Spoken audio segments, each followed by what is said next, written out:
sale, man. Give me everything. Call an ambulance! Call an ambulance! But not for me! Hey Fisherman, Aqua Duelist here, and today I want to talk about a card from the new set, Blazing Vortex, and the card's called Psychic Eraser Laser. Now, if you're not familiar with this card, what it does is you can send one monster your opponent controls that was special summoned from the extra deck to the grave. Your opponent then gains life points equal to the attack or defense of the monster, whichever is higher. And then you can only activate this card once per turn. I love this. It's straightforward. You know, it's not hard to understand at all. And this card is a super rare, so it's not hard to pull, and it's pretty cheap. You can get this card for a little over $2, which I think budget players couldn't really ask for anything better, honestly. Looking at the good things, considering, the fact that it doesn't target, non-destruction, and it's, like, pretty freaking cheap. Really good pluses right there. I feel like people are going to try to compare this card to Kaijus, which, I can kind of understand, because, Kaijus, you tribute a monster they control, and, they're left with a beat stick monster.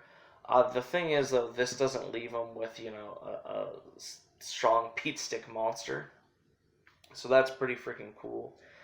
Now, there are 3 drawbacks to this card, and I think two of them I don't really consider drawbacks.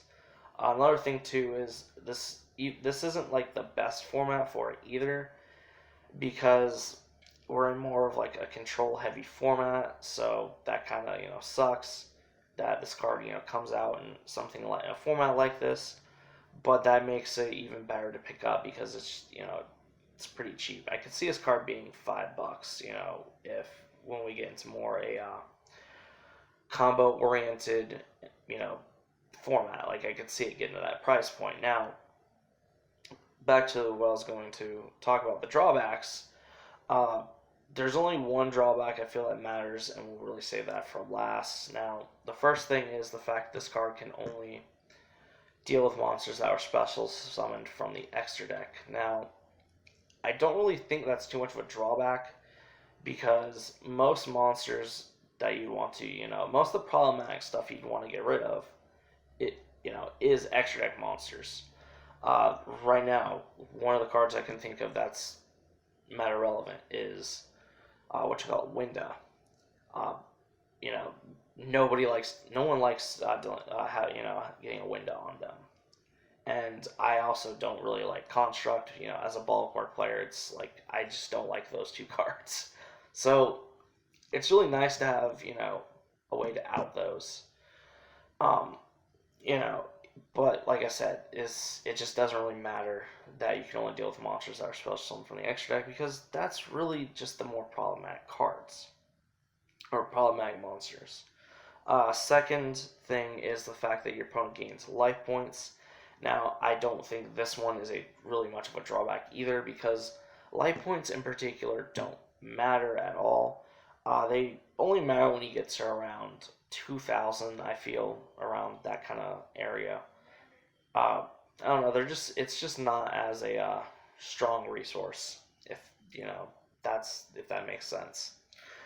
And the last thing, now this is what I consider to be the one real drawback to it, is the fact that it's a hard once per turn, which, it does kind of suck, but at the same time, though, like, there needs to be some way to really balance this card, as, I said, the other 2 drawbacks don't really matter, so I can understand being able to only activate this card once per turn, and I do think that, that's okay. Like, I don't really, I'm not going to complain about that at all. Like, I think it's nice because it offers some actual balance to it.